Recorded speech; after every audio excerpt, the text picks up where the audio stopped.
I got you something." John reached into the By baby bag and pulled out a sleek white box. A baby monitor. One of those fancy video ones. "My 3 a.m. visits to the nursery started to bother you, huh?" I said with a smirk. "Maybe a little. I think this will help us both sleep better." I glanced down at the mug in my hands, my 4th cup of coffee. "Let's do it." We set it up in the nursery that night. I pointed the camera right at the crib and placed the monitor on my nightstand. I fell asleep watching the black and white video feed of our son, gracefully sleeping with his face in a puddle of drool and his butt in the air. Thump. I jolted awake. I grabbed the monitor. The feed showed James sleeping peacefully. Butt still in the air, now in an even bigger puddle of drool. I smiled, rolled over, and fell back into a deep sleep. The next night, as John and I were getting ready for bed, I asked him about it. "Last night I heard a weird sound from James's room." "Oh no, you think we have mice again?" "Oh, I didn't even think about that." I turned to him. "Maybe I should sleep in there tonight, just in case. I wouldn't want mice getting into the cribber. You have the monitor. But maybe if I was right there." He frowned. "Come on, Carrie, he's over a year old. He needs his own room. The monitor is to help you work through this." I glared at him. "Work through what?" "The anxiety." "Anxiety? Is that what you call concern for our child's well-being? I didn't mean it. Good night," I said sharply, and pulled the covers over me. I woke up again at 3:21 a.m. Instinctively, I reached for the baby monitor. The blue light blinded me in the darkness. I waited for my eyes to adjust. There was my little man facing away from the camera. Little tufts of hair sticking every which way, sleeping peacefully. I set the monitor back down on the nightstand and closed my eyes. Click. My eyes flew open. James was facing towards me now, eyes closed peacefully, puffy little cheeks smushed against the mattress. "Just go to sleep. He's fine. Stop checking on him." Maybe John has a point. I forced my eyes closed. He's fine. The fog of sleep filled my mind, melting my thoughts in dreamy nonsense. He's fine. Fine. Fine. Fine. Thump. He's fine. Don't check on him. Just go to sleep. Go to...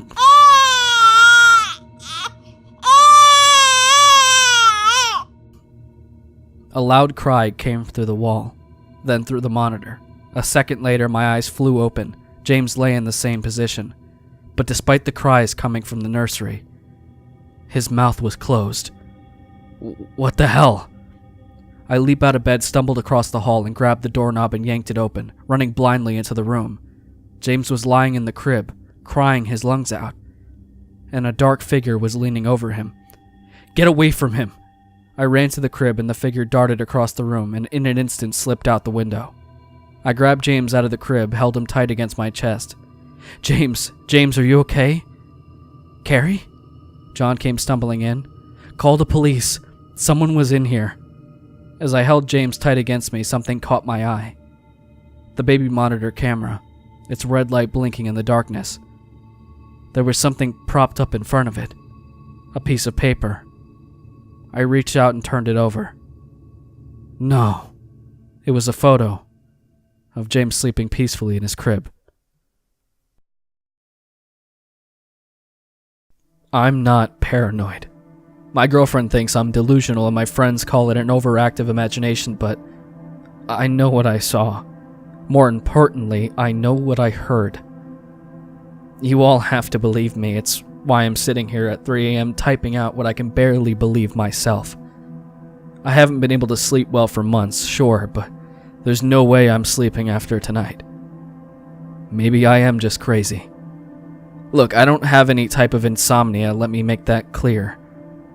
I'm just a very light sleeper since I grew up in a small suburb outside of Boston and currently live in an apartment in the city. I moved in a few months ago ever since I got a promotion at my work and needed to have a shorter commute. Since it was a short notice move, I got a 4th floor apartment in this old complex on Main Street. Yeah, there's a lot of noise outside that keeps waking me up, and the building isn't exactly quiet either. My lack of sleep hasn't caused me too much grief. I've been able to get away with working from home because of the winter weather. But recently, all of the sounds have been getting worse. Just after New Year's is when things really started getting bad, though. That's when my bed started clicking. It sounded more like an occasional creak for the first month or so. I assumed it was just the old bed frame protesting every time I rolled over in my sleep. I got used to it since I used to happen occasionally at my old apartment, and it stopped waking me up as often. That is, until a few weeks ago it started getting louder, more pronounced, like someone snapping their fingers by my ear in the middle of the night. This never caused any type of full-blown sleep deprivation since I knew I just had to be hearing things and probably needed to change out my frame, since I've had it since I graduated college, which, as you can imagine, was my first idea about a month ago, to try and stop the noise so I can get something other than a restless night of sleep.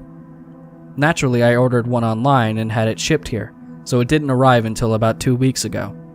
My girlfriend, Ariana, offered to help me put it together.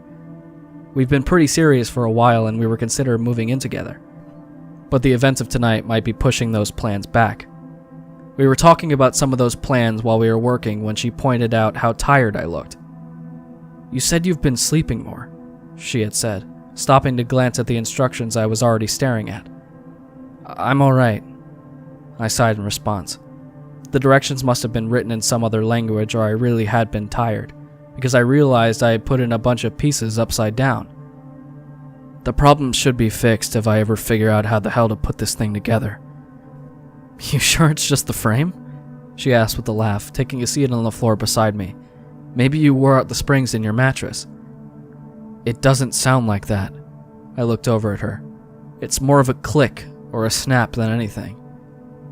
"I should have asked you to record it for me or something before we threw that old frame out."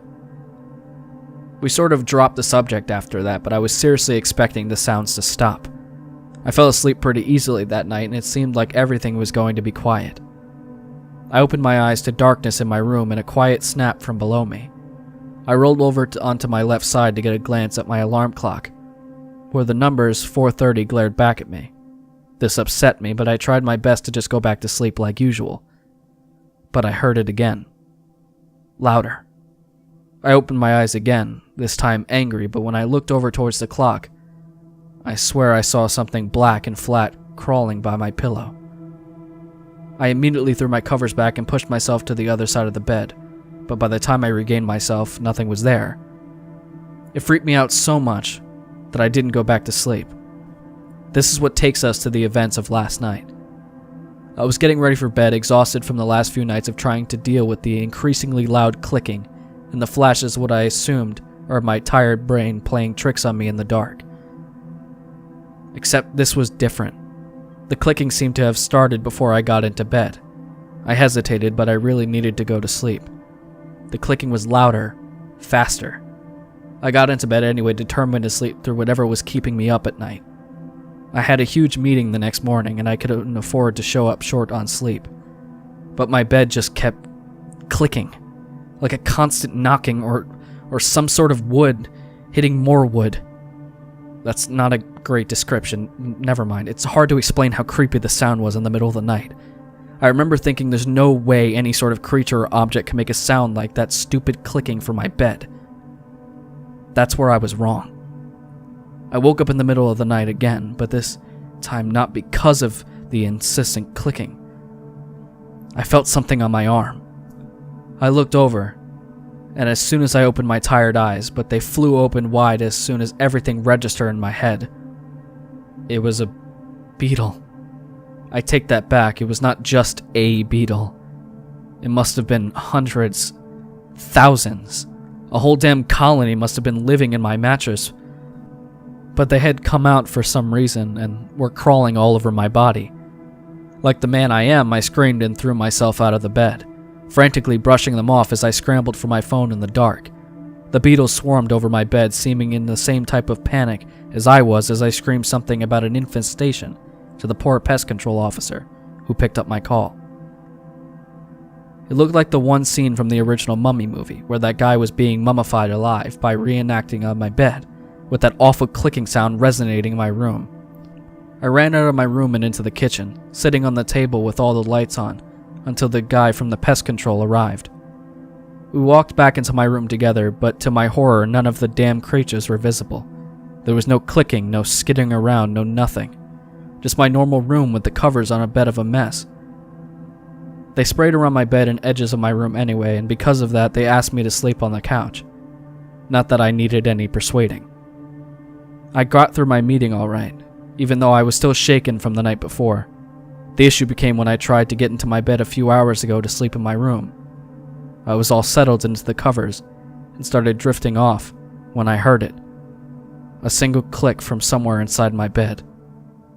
I've been sitting here at my desk ever since.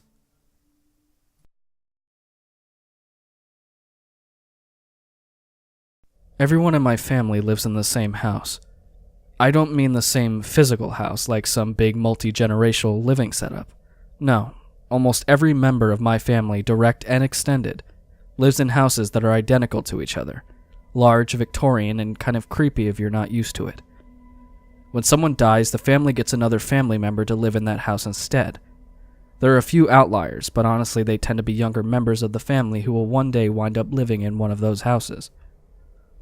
I listened to a radio show once where people talked about the funniest things they misunderstood as kids. One person thought that Nielsen families were all families with the name Nielsen, and they got to grade TV shows because they represented some sort of perfect cross-section of America. Well, I thought everyone's families all lived in houses that looked exactly alike. This wasn't totally unfounded. I grew up in a small town, and the only friend of mine who had family there lived near each other in other little subdivisions, where all the houses were identical. It made sense. Setting aside my childhood misconceptions, the houses each had specific rules. Again, this was something I accepted as a child, though I now recognize how strange it was. When we visited my Aunt Megan's house, we had to wear 2 watches each. She insisted on it, and would check each of us before coming in the door to ensure they were both working and synchronized. We were never allowed to go inside my Uncle Frank's house. We would meet him outside, play in the yard, and go to the bathroom at a porta-potty he rented before our visits. From time to time, I would swear that I saw people wearing dark robes standing in the windows, watching us play in the yard. Our house was fairly normal, as these things went. However, there were 2 doors on the upper level that had many locks on the doors, and I never once saw them opened. My cousins lived in the strictest of the houses. No one was ever allowed to walk around alone. You always had to be with a buddy, and you could never be out of sight of another person. Once my sister wandered off alone and said she saw me playing upstairs, and almost followed until I realized she was gone, and called to her from downstairs and told her to come back. My grandparents, though, lived in a house where the windows were always closed. Every window throughout the house had a blackout shade and a heavy curtain around it, and we were forbidden to touch them. My sister and cousins would all try to peek out from time to time, and were harshly scolded for it. But it never bothered me. The weird rules were just something I lived with. That is probably why when my grandmother asked me to watch the house when she went away. My grandfather had passed a few years before, and one day she got a letter that a cousin somewhere overseas was ill, and she announced she would be going there and would be gone for the summer. She chose me to check on the house once a day, feeding the cats and ensuring nothing had gone wrong. She told me I'd always listen to the rules and was the only logical choice. I was the honey child. A weird phrase, to be sure. I didn't mind. It was a school break, my girlfriend was on vacation, and the money my grandmother was paying me for the trouble was enough that I didn't have to get a job and could take a few extra classes online instead. The first few days were fine. I went in, checked all the bathrooms for water leaks, fed the cats, and left. A few days later, while walking upstairs, I passed a window and could hear the faint sound of voices through it. My grandmother lives on the remote and large piece of land, so hearing someone meant there were trespassing. Without thinking, I moved the curtains and pulled up the blinds. But the world outside was not ours. Instead of my grandmother's yard, I was looking at a futuristic-looking city where people moved on contraptions I had only seen in fake movies. I was entranced, watching people dart back and forth on contraptions straight out of a science fiction movie. That for a minute, I forgot that what I was looking at was literally impossible. I quickly moved to another window and opened the shades. Here I saw a dark beast floating just beyond the window. It looked like some sort of mutant bat with giant leathery wings and one unblinking yellow eye. Another window showed a burning hellscape as far as the eye could see. In the distance, I watched the outlines of giant beasts move through pools of fire. My head spinning, I went running for the front door and outside, ready for whatever insane world awaited me. Instead, I saw my car, my grandmother's yard, and the trees that ringed the property in the distance. Everything was fine. Whatever I saw beyond the windows did not affect the world I lived in. Over the next few days, I started to catalog all of the worlds I saw. There were 32 windows, including one that appeared to just show our world. Some were frightening, like the fire world or the world full of people as far as the eye could see, with completely white eyes, just standing and staring at the window. Others appeared desolate, like the ice world, one that was heavily forested but where I never saw a single living creature. Not even a bird. Others appeared to be fairly normal, like ours, just slightly different. One seemed to contain just a single entity, the bat creature, though the bat often appeared as other things, from a child to a kitten to a fantastical-looking bird with 4 sets of wings and 3 heads. Every time I left the house, I carefully covered each window before locking up, careful to ensure nothing was out of place. This lasted until Gary and his girlfriend broke up. I was about to leave my grandmother's when he called, drunk and sobbing about her leaving him. What terrified me was that he was driving around. But after talking to him for a minute, I realized he was right down the road, so I told him to meet me there to sleep it off. I couldn't have him out potentially killing someone in his condition. Gary was a mess, so I got him to one of the bedrooms and went downstairs to find water and some Advil to take for what was sure to be a rough night. All the way down to the hall, I could hear him crying about Amy. I was filling up the glass of water when I heard a scream and the lights in the house all went out. I stumbled upstairs with the flashlight on my phone to see Gary on the floor, in front of an open window. What happened? It was Amy. She was outside trying to climb in the window. She was going to fall. I slammed the window shut, but the bat creature that normally lurked just beyond it was now gone. Where did it go? Gary shook his head. What was that thing? That wasn't Amy. I left him there and ran downstairs to find the front door now open and the beast gone into the night. My grandmother is gone for another few weeks and I don't have any way to reach her. But that thing is out there somewhere. I hear noises in the night now, giant wings flapping outside. 2 children have disappeared from their yards without anyone seeing a thing. That window was closed for a reason.